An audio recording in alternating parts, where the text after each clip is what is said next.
Every historic home has a story, but few survive telling this one.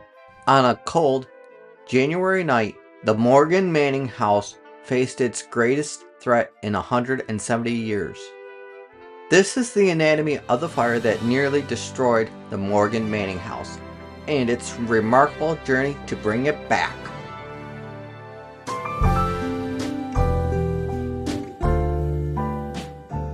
The following is a production of the Greece Historical Society. Second Tuesday Stories Exploring Our Past, presented by the Greece Historical Society. Are sponsored by members of the Greece Historical Society and our advertisers in the newsletter. The space for the event is provided by the Greece Public Library. Please support your local library. The Morgan Manning House, The Anatomy of a Fire and the Process of Rebuilding, recorded Tuesday, November 18th, 2025. Tonight, Paul Kimball, his passion for local history began as a young boy in Brockport, where he spent countless hours at the local history museum. As Clarkson Town supervisor from 1984 to 2017, that's a long time. He championed numerous town historical projects, turning his childhood fascination into a lifelong commitment of preserving community heritage. On the evening of January 14, 2005, Paul arrived at approximately 6:55 p.m. for a monthly board meeting at the Morgan Manning House. Two other members had just arrived and discovered smoke coming from the basement. The Brockport Fire Department was immediately called, and I'm sure you're going to hear the rest of the story tonight. Paul is now leading the rebuilding effort to restore the Morgan Manning House to its former grandeur. And in his spare time, he is also currently serves as a member of the Clarkson Historical Committee, which oversees the historic 1854 Clarkson Academy on Ridge Road. So please welcome Paul Kimball.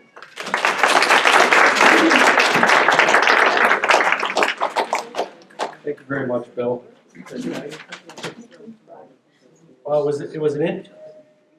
I can't hear it. Yeah, it's working. Okay, sorry. It was certainly an interesting evening of January the 14th when we showed up for a meeting. And I jokingly say that on Tuesday I was board president, and on Thursday I was fired because of the fire. I actually stepped down to take over the reconstruction of the project. A little background on the Morgan family, if you're not familiar with them. The Morgan family goes back into the 1800s, and Dayton Morgan, that you would consider to be the patriarch, purchased this house in approximately 1867 and would then raise his 7 children here. And ultimately his daughter, Sarah Morgan Manning, would purchase the house in the early 1900s and would live the rest of her life there. I was 12 years old when there was a fire in 1964 in September. They had worked on the boiler, the oil boiler, and that evening there was a fire from the boiler. She was trapped in the back part of the house. Looks like that's not going to show on it.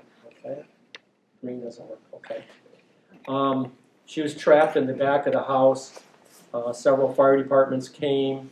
They were able to get her out of the house, but she succumbed to smoke inhalation the next day. It would take another 3 years before the house would be turned over to what was the Western Monroe Historical Society.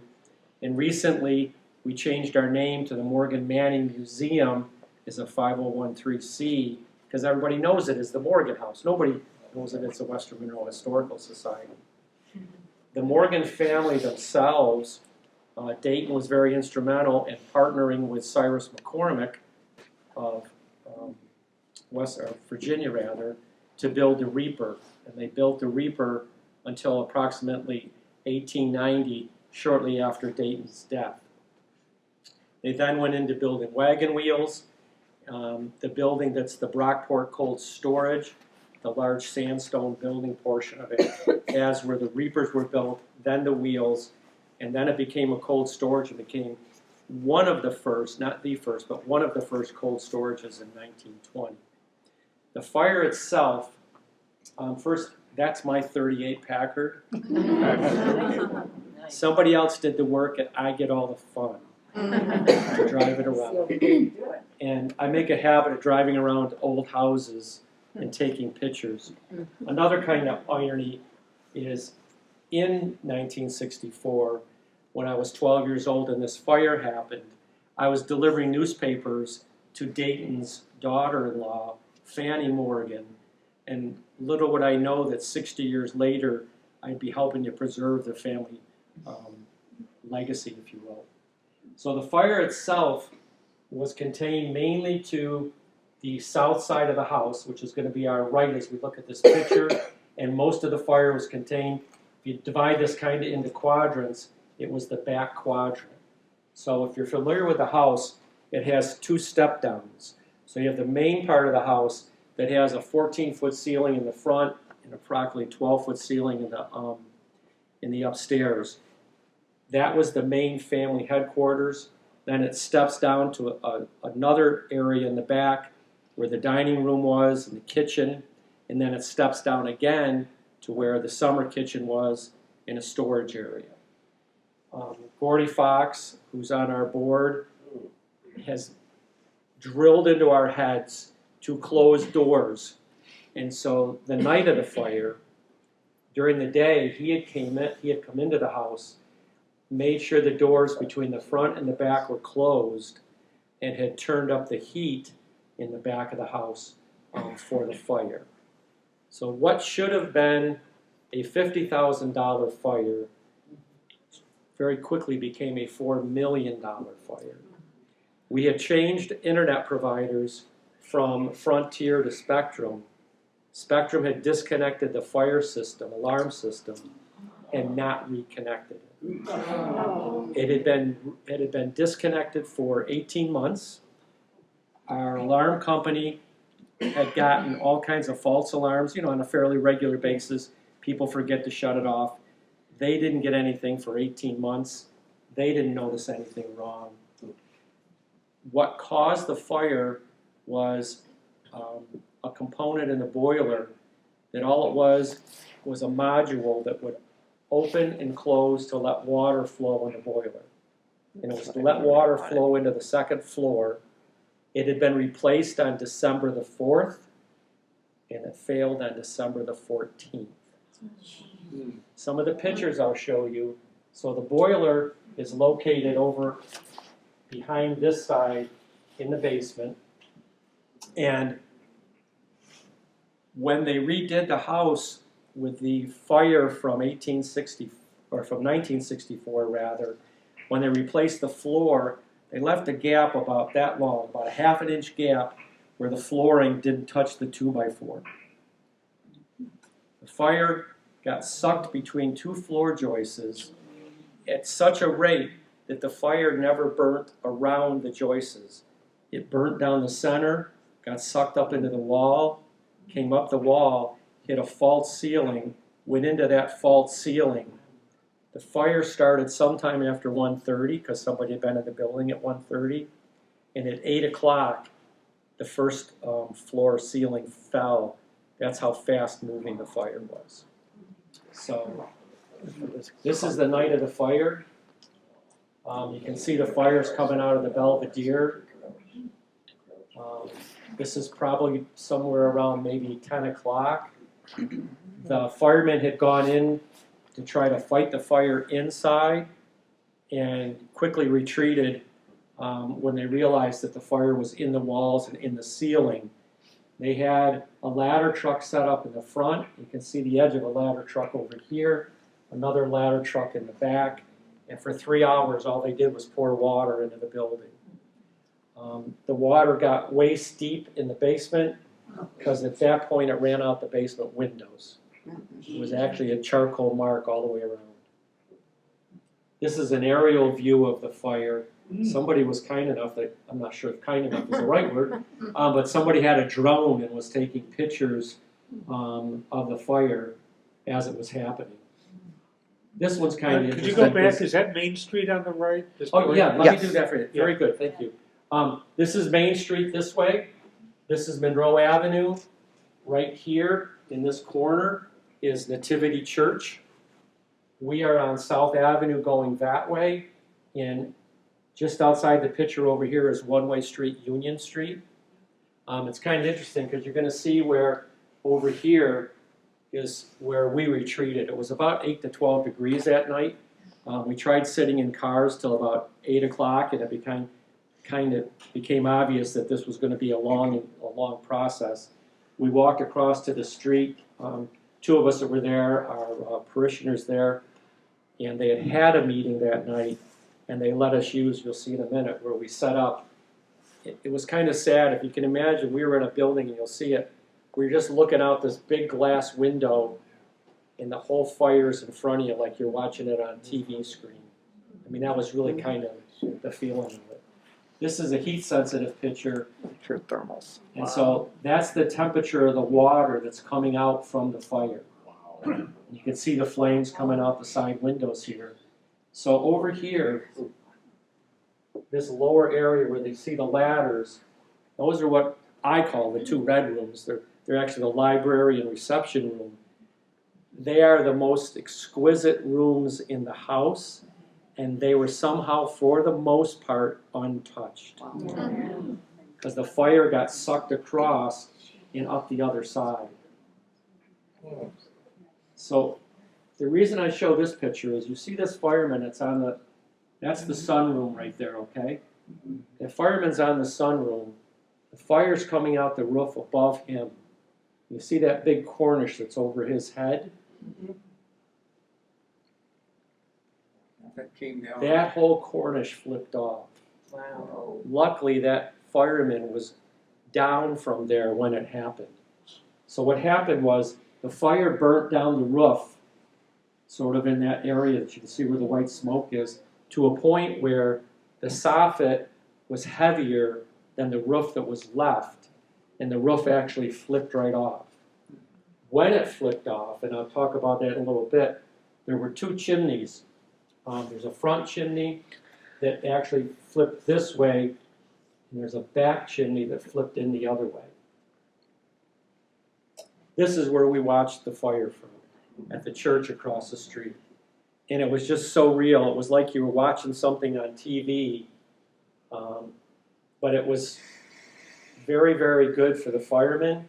Like I said, it was 12 to 14 degrees outside. They were able to come in, get warm, get coffee, get donuts. The outreach from the community, from almost the minute that the fire was announced, or not announced, but people became aware of it, between social media and stuff, through today, the outpouring of our community has been just unbelievable, totally unbelievable. So this is just inside the area. So this is a footprint of the house, and this is where I'm referring to. This big square in the front is where most of the fire was. The next square is where it steps down at first, and then the square in the back. And most of the damage was confined to those yellow areas in terms of the actual fire. The right side is the second floor, I take it back. The second floor, where you have the billiards room and the fashion room. An interesting thing that you'll see later, this whole ceiling collapsed. This wall stayed there and only dropped a foot, but actually stayed in place. It was really something different to see. I want to show you. So I'm going to play two very quick videos. The day after the fire, or the several days after the fire, they came in and they set up a dehumidifier. So it's called a gas desiccant. It was gas fired. It's like a big dehumidifier you would put into your house. The weather was actually our friend, believe it or not. The 12 degrees froze everything in the house. If this had happened in the summer, we would have been dealing with so many mold issues, unbelievable. So they set up this desiccant dryer and they ran it for 5 weeks. at a cost of $125,000 just for the heater. Not to mention we had to have somebody on staff 7 by 24 while it was running. But I want to show you this video. It's going to take you through the first floor. And this is like just a day or two after the fire. Nothing's really been moved. You're going to see a lot of stuff frozen.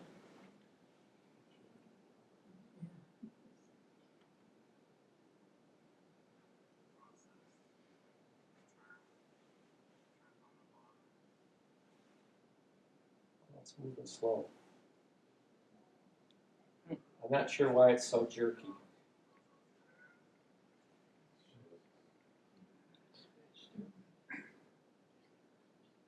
There you go. It's just buffering. Wow.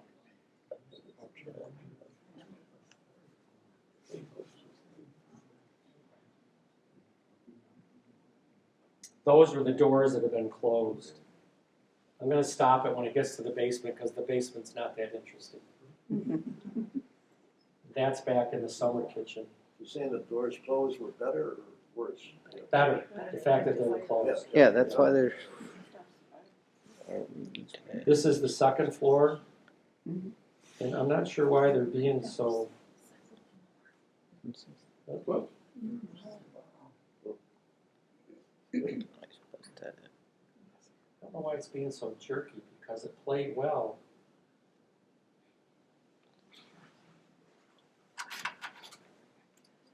When all else fails, put glasses on.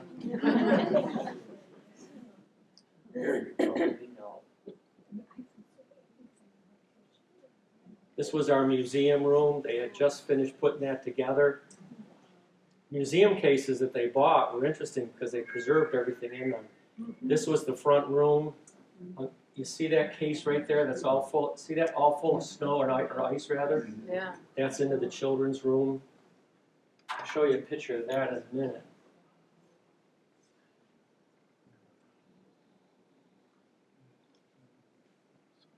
The devastation the next day was just...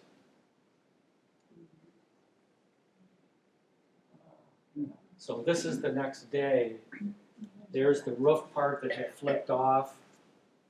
The windows that were broken, the windows broken on the side.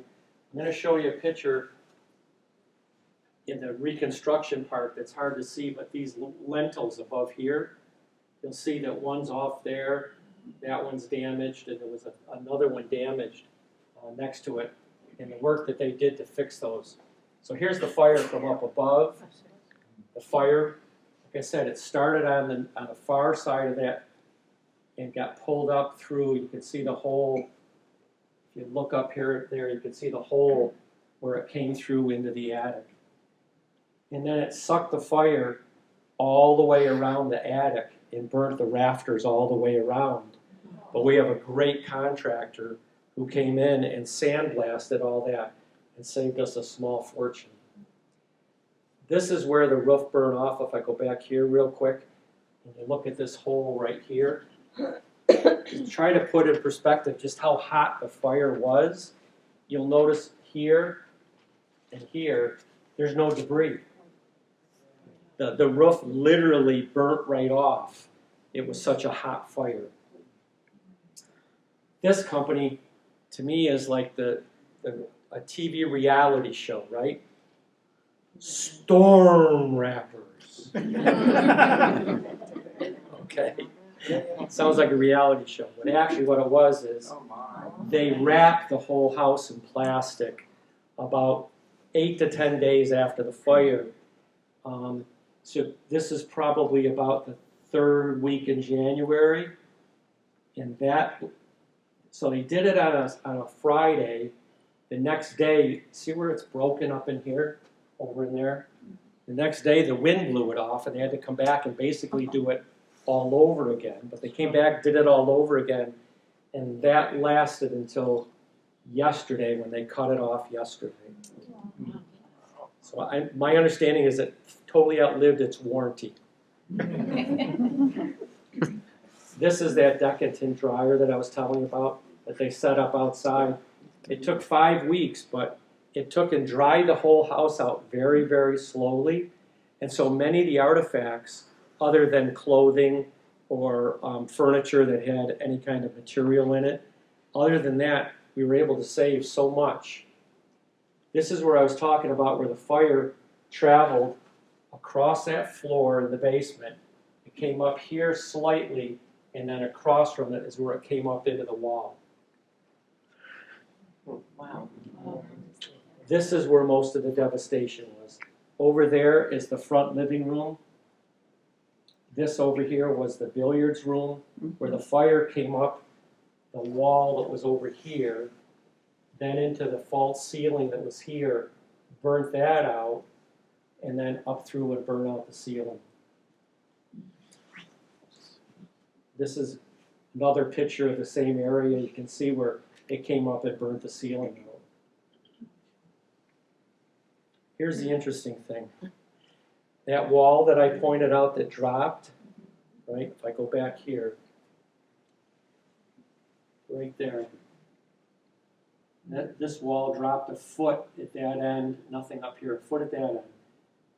In there, the 3 billiard balls never moved. Is that not crazy? For all the other destruction that happened, those billiard balls, and when you turned them around, they actually had the color on them. They're burnt.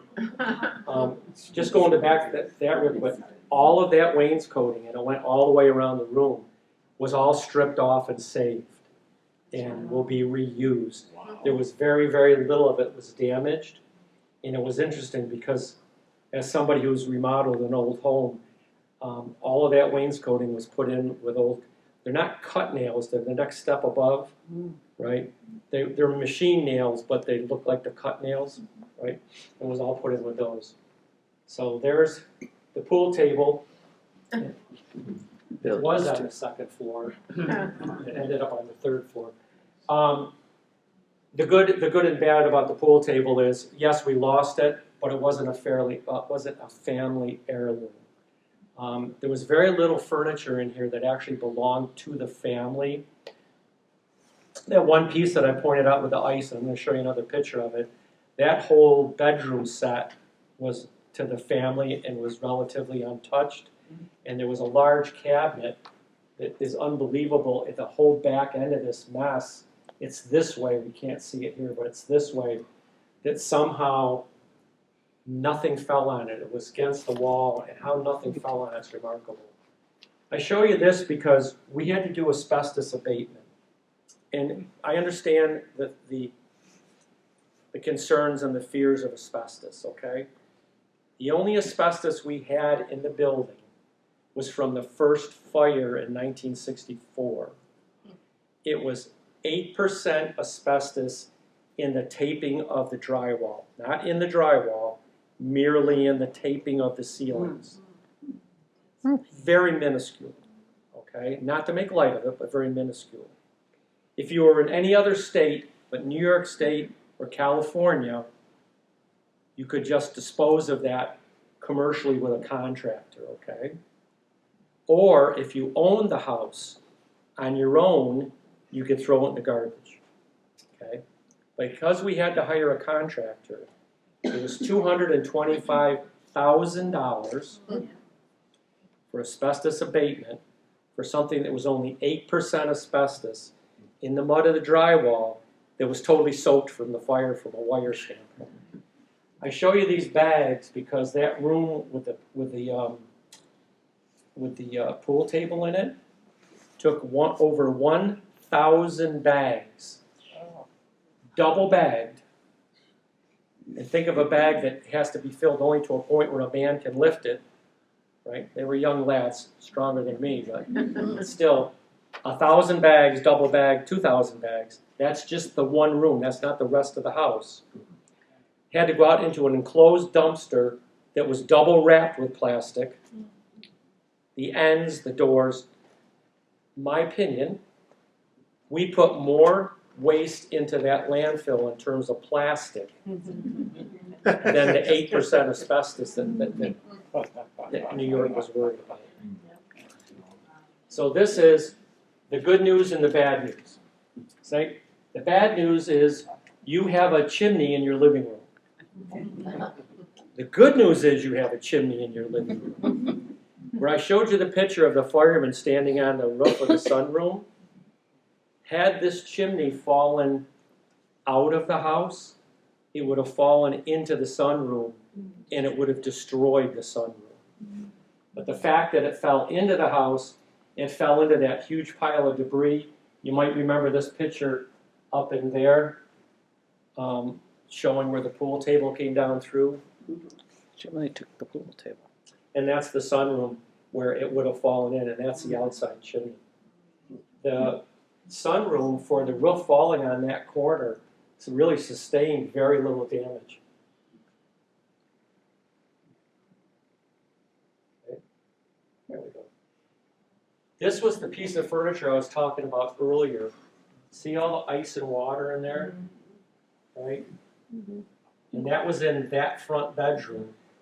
And in that room, the valances across the top of every window all match the top of the bed and the dresser. This whole set was on loan, and I should know exactly where, and I don't remember, but in 1935 or 1937, the entire bedroom set was loaned out to somewhere. This is our dining room that was really totally almost unscathed. The day after, there was icicles hanging from the light, and I believe that all of that was basically the condensing of the steam from the fire, because there was no water through the ceiling of this part of the house. So they didn't cut any holes. So this wall right here separates the back of the house from the front of the house. One of the doors that was closed that saved the back of the house. Right? This is kind of interesting, the things you find out when you tear a house apart. And that is, these are where there were walls. And you can follow like the wall, that wall. There was a major remodeling of the house in 1890. If you can imagine this, you own a house, which is a fairly large house, 9,500 square feet. Your father has passed away, you've taken possession of the house, and now you and your family go to Europe for 2 years while they remodel the house. Okay, so if you go back here, part of the remodel was this whole dining room. See the bay window at the back? There used to be a window, a door, a window, and matching windows above it. This room was smaller, the fireplace wasn't there. The two red rooms, as we call them, which have all the beautiful woodwork in them, cherry and oak, and the grand staircase. The grand staircase, as you come in the front door, it goes straight up to a landing, to another landing, and turns. That whole staircase and all the oak around it was all part of that 2-year remodel. Imagine just like, I guess I'll just go away for 2 years. This is the attic, and that's all the charring that went all the way around. You're looking over there. That right there is the large hole the fireman cut on the far side of the house that sucked it all the way around to the other side. This was the stairs that went up to the Belvedere. This is the only stained glass damage in the entire house. That upper corner where you can see the stained glass bent in. And we've gotten a price that's $30,000 just to repair that. They're corny. Let's see if they can do it for nothing. These are the two red rooms, and these two panels are those two far panels, and they had to be taken down. This is just an upstairs of the upstairs as it was being gutted. You can see into the billiards room. You can see the wainscoting going all the way around. They hadn't stripped that room out as of yet. That's the staircase that was replaced. This was interesting. I believe this is Brockway, Hyle Brockway, one of the founders of Brockport. This was in the rubble in the hallway and still in somewhat excellent condition and very salvageable. I was pawing through some stuff and going like, whoa, right? So now this is part of the reconstruction side of it as we start to rebuild it. And what you're looking at is this long beam is that tail sticking out there.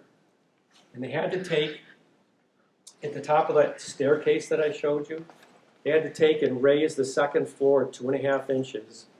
And then after they raised the second floor, they had to raise the belvedere at the top another 2.5 inches. And so these were big, massive beams that they built to put jacks in and start to jack it up. This large beam that you see on the left, on your left, was up in the attic, and then there's a couple more pieces before you actually get to where they started jacking it. That cross beam right there is where they had to take and put supports all the way down to the basement, so when they started to jack, it transferred all that weight and push all the way down to the basement. This is when they started to open up the area and started to put the second floor and the first floor back in. So this is where I pointed out the cornices that had broken off on the side of the house, right? So that's one of them over there. And the little squiggly pattern you see are these right here. It turned out that those were concrete, and they were able to lift all 3 of them off and salvage them and put them back onto these 3 new ones, and that's a new one installed over there. Yeah, the contractor, the guy working for him is really quite a craftsman. Now you're looking inside as they've started to rebuild the house, and what you're seeing is on the far left side is the south side of the house. It's the 2 gold rooms. You're looking down the house. As you look through that door, you're looking into the dining room. There were 2 pocket doors on either side. The walls were destroyed. On the right, it's kind of interesting, but you see the wall is here. You see the rafters that are right there. That's to support the second floor that was sagging. And they actually ran rafters through, twisted them up, and lifted up the floor to support it. This is a picture of the upstairs. The room here, that's the top of the stairs. That doorway went into the billiards. This back room is the billiards. The center room is the fashion room. Both of those floors are completely burned out. The ceiling had burned out. You can see new stuff there. This is the belvedere. Does anybody know the difference between a belvedere and a cupola? And my wife can't put her hand up because she knows. Cupola roundish, and the belvedere is square. Absolutely. That's one thing I learned out of this whole thing. Belvedere is a square or a rectangle, and a cupola is a circle. So this is the top. That is the only window, there was 4 of them, that is the only window that didn't get broken during the fire. Right? So we contracted with Talus Historic Windows out of Medina. It was easier to rebuild all 4 windows using that as a pattern than to reconstruct 3 windows to match it. Sure. So they sent out, they ordered new knives for their planer, and those should be done within the next week or 2. My goal has always been to get those windows back in and get a light on again so that people drive by can see the light in the belvedere as they go by. On the left side is where that window would have come out. The real shame of the belvedere part of the fire is you see the railing right there is the stairs coming up in. And around that wall and the other walls in the belvedere had been signed by the family over the 100 years. Over the 100 years the family had been there. They had signed it at Christmas and that type of thing. The good news is we have pictures of all that, which brings me back to another thought that we lost 5 paintings in the whole thing, but we have pictures of the paintings, and we'll be able to recreate those. This is another part that I found fascinating. So on the far right is the backside of the far left, okay? And you see how there's the boards were run in it would be vertical, in a vertical area. It was that vertical part of the board that sucked the fire up. So these little gaps along here were how the fire got sucked up through the wall into the open area. The other thing I found fascinating is this, I guess maybe call it a rosette that's in the center picture. There's boards that are 20 foot long in the library that have 4 or 5 of those on, and I always thought they were insets. They're all hand carved. Think about this, 20 foot long board, right? You're going to carve those insets into the board, and they're all going to be perfect, and you never make a mistake. Okay? The rosettes and stuff that you see lower, in the lower part of it, those are all inserts, because you can see where things are kept in on it. But here, those were all carved. And that was done 1890, 1892. These tubs were up in the attic and were melted. The tops of them were melted. And our contractor, Struck & Sons, brought them down.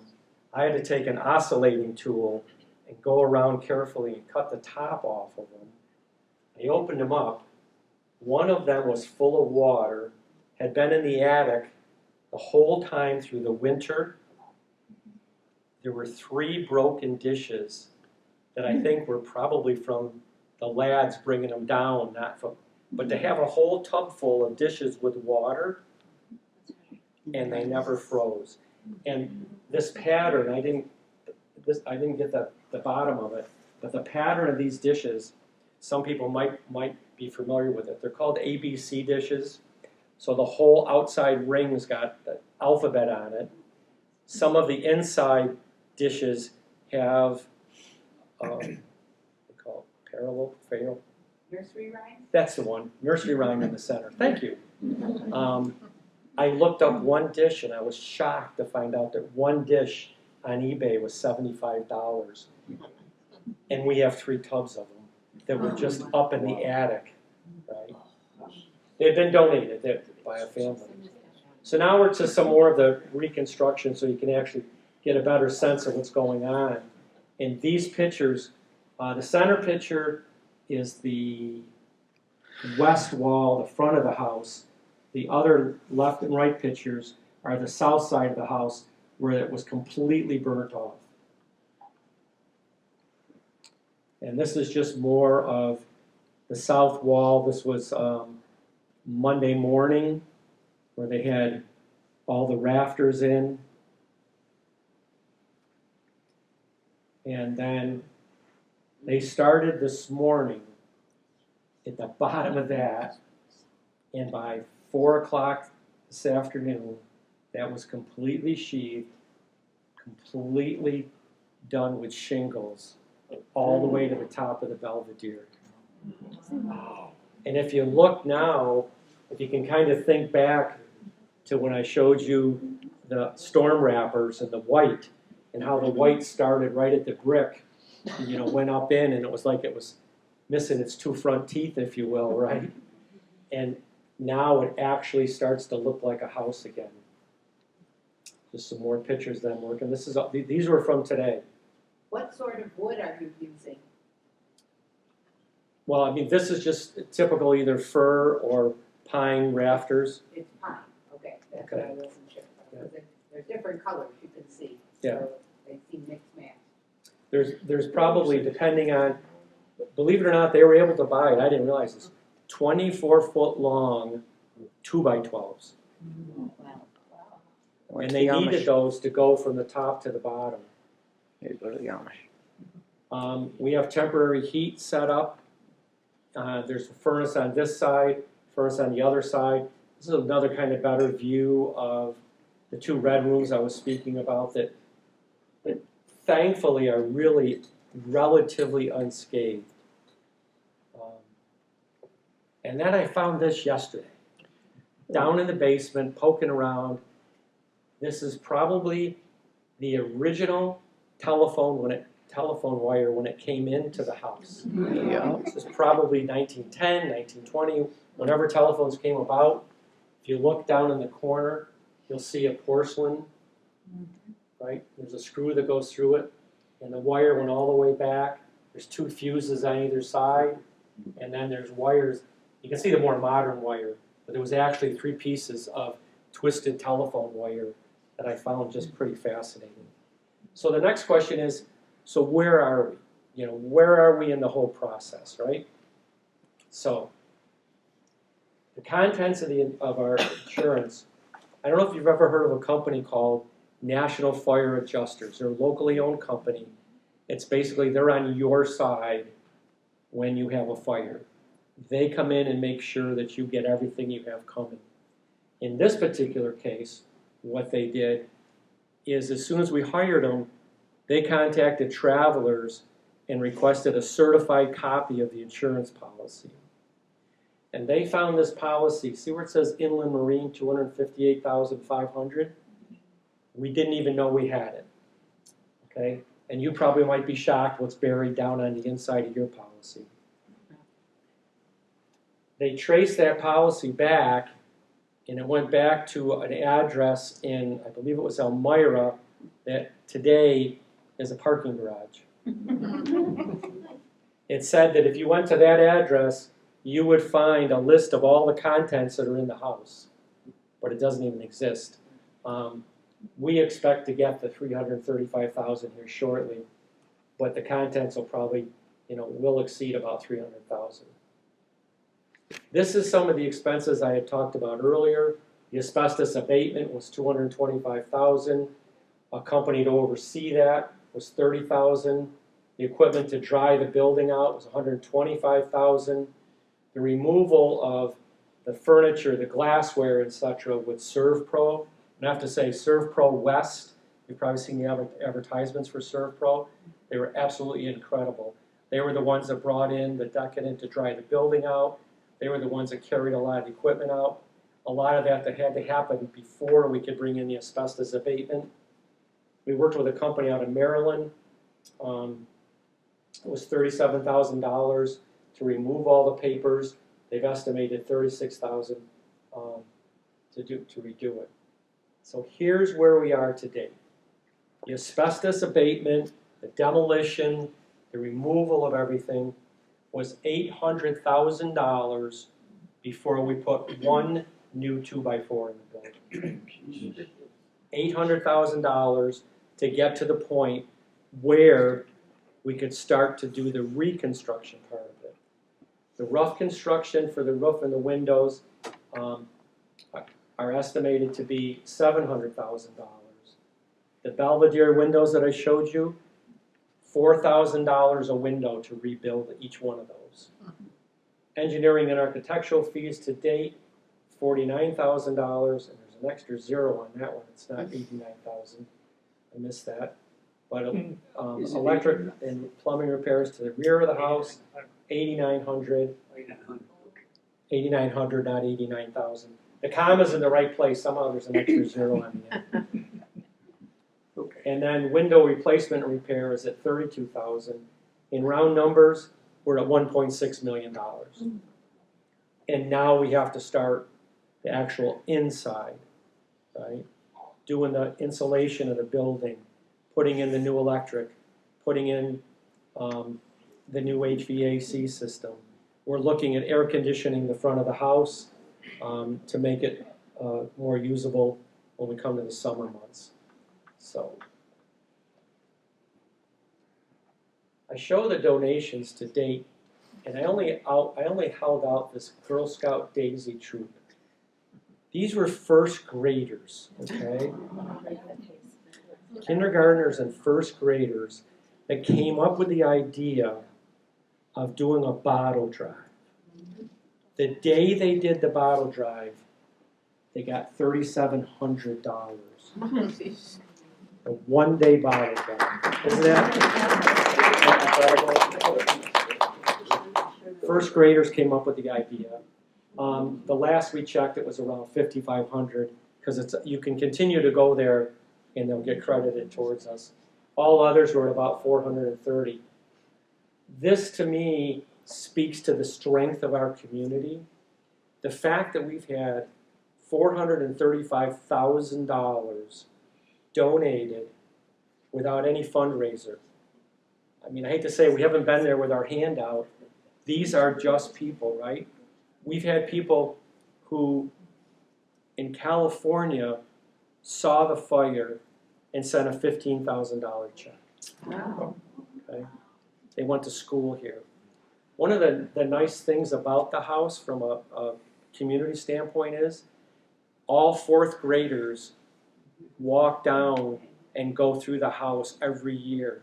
And it really builds a relationship with the community, with the fourth graders. I was in there with, who was it? Oh, we just recently got a donation from our Brockport Lowe's. They donated $2,500 worth of building materials at cost. And they came to deliver it. And one of the guys, he probably looked to be about 35 years old, he goes, wow, I haven't been in here since I was in fourth grade. I go, well, it probably looks a little different right now. But hopefully it's going to get back to what you remember it to be. And so here's where we are. We expect that we're going to probably be about $2 million short.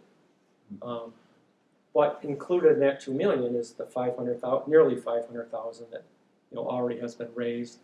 We have a group that's looking at doing a major fundraiser.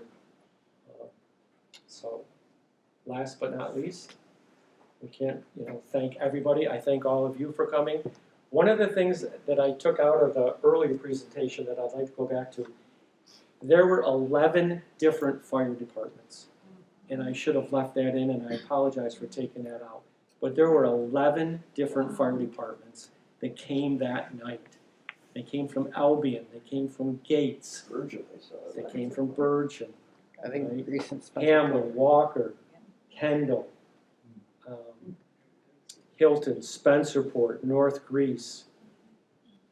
We live, and I'm sure it's no different than any other place in the United States, but I think we're better. But we live in a great place where we have so many volunteers, so many volunteers.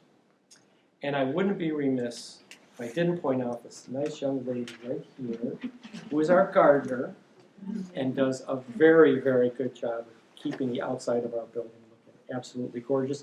And she's been in there working all summer to pick up the broken glass and all the other different pieces of stuff.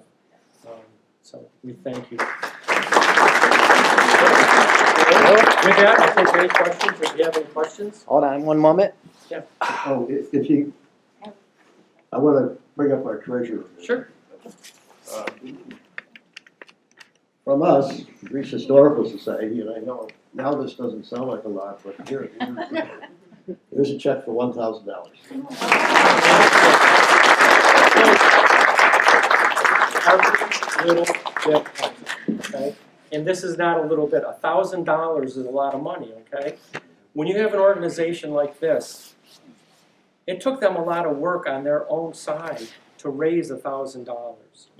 And so for this organization to take money that they raised towards their own endeavor and to give it to us is just, it's really heartwarming. It really, really is. So I thank you. If you have any questions, I'd like to take the microphone to you so Yep. so the recording can hear you. I'll start up here. Start right here. It's more of a logistics.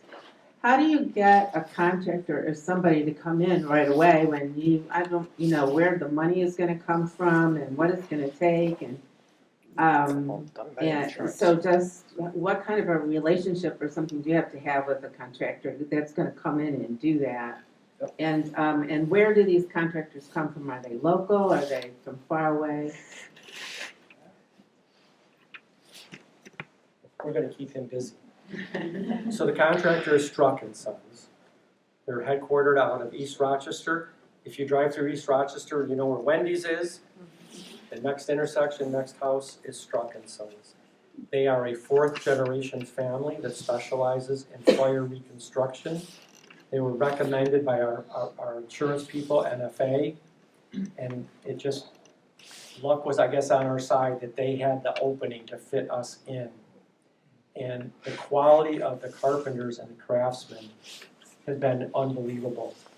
There's a young lad, Shane, who hasn't been around for 2 weeks because his wife had a baby and he's probably about 30, 35. But his relationship with our engineer, so our engineer is Jensen Engineering along with Barrow Architects. Barrow Architects have been the architect for the house forever, 30 or 40 years or more. And so everything kind of came together, but the folks at Struck work so well with the engineer that they always talk back and forth, well, would you do it this way or would you do it that way? And then we just had a meeting today where they were ironing out some more of the different things they were going to do. So. Oh. Oh, I can hear Paul, is the roof closed in now? As of today. So the pictures I was showing you of the roof, that was actually what the part that you saw was the south side of the roof. That was the one piece left to be done. The house is a hip roof. They had done all 3 other sides, the east, the west, and the north. The south side was where it was burnt off. They started at 8 o'clock this morning with no plywood and just open trusses or open rafters. And at 4 o'clock this afternoon, it was completely buttoned up to the top. And they'll be back tomorrow to put the pieces on the hip.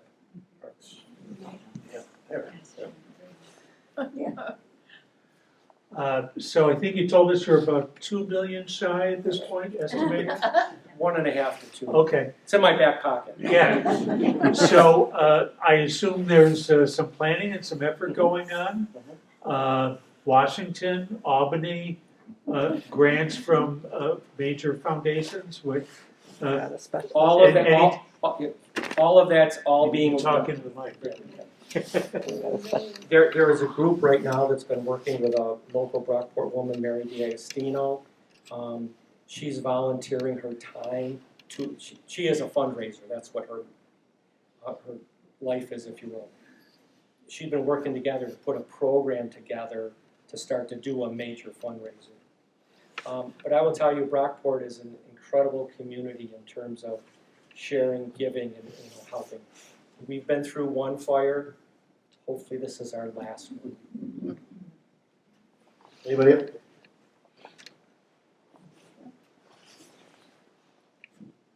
I have 2 questions. One is about the wood, because the dimensions are going to be different in an old building versus a new building. Do you have, is that a problem? How do you work with that? And is it okay to use, I saw it was either chipboard or something on the roof. And then my other question is, the valve or whatever, how did that create the fire? Sure.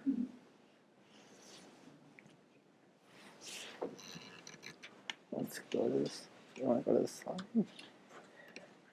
So the valve itself was installed, as I said, December 4th. It was in a 1-inch pipe on a boiler. And all that valve did was open and close, open and close. And it worked off 24 volts for anybody that's electric. I can't conceive how 24 volts started that fire or how it generated so much heat that it burnt up into that. We could see that fire that night when we had gotten there at 5 to 7, 10 after 7. We walked along the side and we could look at this huge basement. The basement windows in this house are probably 3 foot by 3 foot. And we could look in and see right where the fire was and see the flames. I had attempted to go down in the basement when we first got there. Couldn't find any kind of a rag. I grabbed a doily and put a doily over my mouth. And I got to the basement, could hear the crackling sound and said, we'll save this for the firemen. Back to your question about the wood, okay. We are using new dimensional wood. What's interesting is the one long, tall wall, the one long wall that I showed you is a 14-foot wall. With old lumber, it was one true 2x4. But in today's world, it's two 2x6s to structurally make up the difference, not only because of the size, but the density and the strength of the wood, right? So in the attic, going around the attic, the rafters were about somewhere around occasionally being 20 inches on center, 21, 22, they're, somewhere along in there, right? But they were full 2x12s, full 2x12s. And they charred and they lost some of that. So they put a new 2x12 and sistered it alongside of it. And every one of them got doubled up all the way around. And the area that you saw that's completely brand new is all 16-inch on center. In addition to that, the old part of the house, it spanned from the belvedere to the outside wall was about a 20-foot span. And what they've done is they've put a knee wall about 5 to 6 foot up. They've put a knee wall all the way around the inside to strengthen that long span, if you will.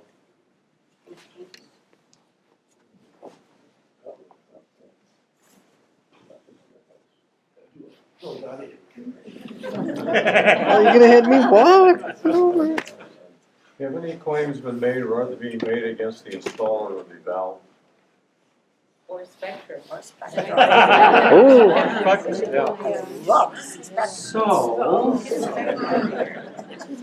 we were insured by Travelers. They canceled us within 4 months before our renewal date. We had a whole day in March where everybody represented. So there was Spectrum, the White Rogers that made the valve, the installer, the alarm company, and I'm missing one more because there was 5 of them. So what will happen now is the Travelers, because they have a responsibility to their shareholders, right? So Travelers will sue to get back the nearly $2.5 million that they've paid to us. They're kind of doing us a favor because they're doing some of the heavy lifting right now. Pardon me? Better lawyers. Yes. But we have engaged a Rochester lawyer who specializes, it's not a big firm, it's a guy that works by himself, but somebody that was recommended to us. And let's just say for the sake of argument, we're $1.5 million short. I'm just picking that number. We can sue for the $1.5 million, okay? We can't sue for $2 million because that's what we would like, or 3 or whatever. We sue for what we come up short being. And that has started, and those notifications have gone out to those 5 different companies. Anything else?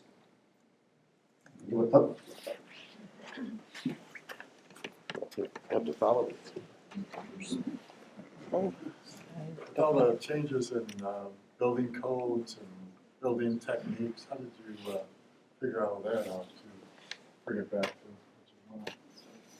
The building codes really, the only thing that's really changed per se is going to be, for instance, like on the electrical side, so much of the electric had been upgraded over the years, but anything that's contained in that front square all has to be replaced because it was soaked in water, right? We are adding sprinklers to the house. Because I think you'd be a little remiss after 2 fires if you didn't add sprinklers to the house. So a sprinkler design is being done right now. But there's really not, you have to be careful in an old house. For instance, I was surprised when we gutted the outside of the house. For anybody that's ever worked in old houses, even though it's a brick house, I expected there to be a 2x4 wall, right? But what they did is they took a 1x2 and they actually fastened it to the brick wall. So when you look at those 14-foot walls, about every foot in the brick is a 2x4 running like this, okay? and they put 2x2s in this direction. The reason I tell you that is some people would say, well, why don't you foam that wall? The foam will do more damage to the brick than it will for the heat that you're going to lose from it. Okay? The house is actually 3 bricks wide. So you have the outside brick you can see and an inside brick. There's a center one between it. The house is 3 bricks wide. But and the same thing kind of goes for the doors and the windows. We're going to put storm windows back on. We had regular aluminum type storm windows. But you have to be careful with a house this old not to make it too tight, because the material was made that it wants to breathe. So, just quickly, I'm sure it's hard to project down the road, but when do you expect to have the house complete? well, if it was up to me, it would be tomorrow. I'm guessing somewhere between a year to 18 months, we should be in a position, at a minimum, to have people come back through. Now, maybe we won't be finished painted, maybe we won't be finished, wallpaper, but in a year to 18 months, I would hope, my goal would be next fall, right, in September, that we can have the house open to the public, even as we're doing painting and some of the trim work and that type of stuff. Thank you. Yep. I think in the last fire, they had a lot of volunteers come in and do a lot of the work or something. Yeah, One more. The question was, during the last fire, a lot of it was done by volunteer work, and that is true, but the fire wasn't anywhere near the magnitude. Okay, there were contractors brought in for some of it. That fire was confined. If you're all familiar with the house, you walk into the house. There's a big, huge staircase on the first floor. Behind the staircase is where the fire was. It burnt through that floor. It burnt through the ceiling, and then into the red room. There was actually some damage to the red room. Some of the things we're looking at, there's actually in that red room where the fire was, there's still some charred trim, and that's just part of the story, right? And so that's going to be, some of that's going to be like, how far do we go without leaving some of the story behind, but you still want to have a beautiful house. All right, everybody. Thank you for your.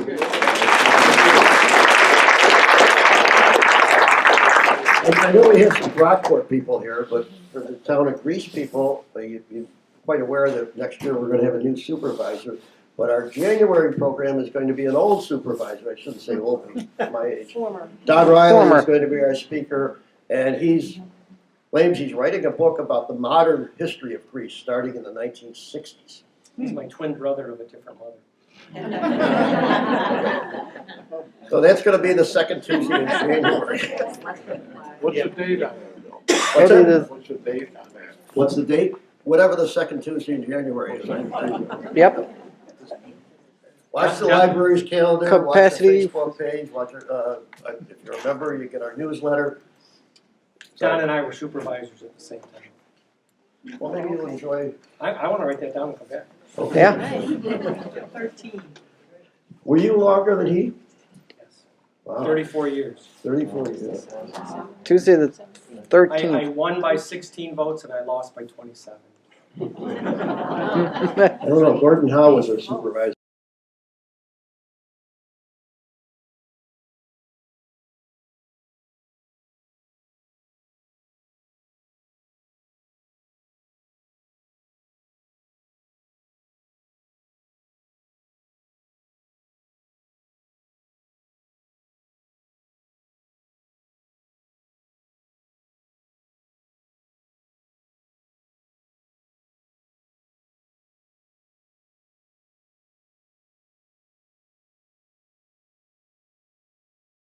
I've just got a couple of announcements I want to make, and those of you that follow us know that we've been working on a Pioneer Families of Greece Volume 2 for 5 years.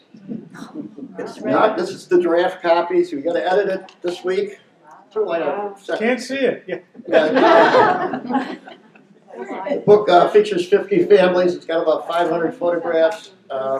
We just got it in the mail an hour ago, so we got to review it and make sure there's no mistakes before we.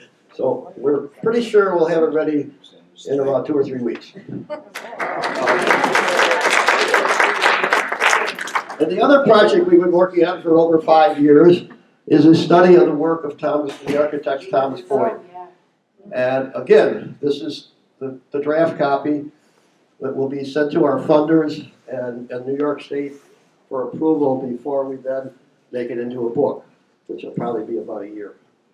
So, but this has been a 5 years project. We got 2 books in the last 2 days, so this is that's the work. So we're pretty much wrapped up for the year. We're going to be closing our museum on our last day will be December 14th. We'll have an open house and hope some of you come and meet our volunteers and our board members. And after that, we'll be closed throughout January and February. We'll still be available if you got any questions or anything, but you got to email us or call us. Tonight.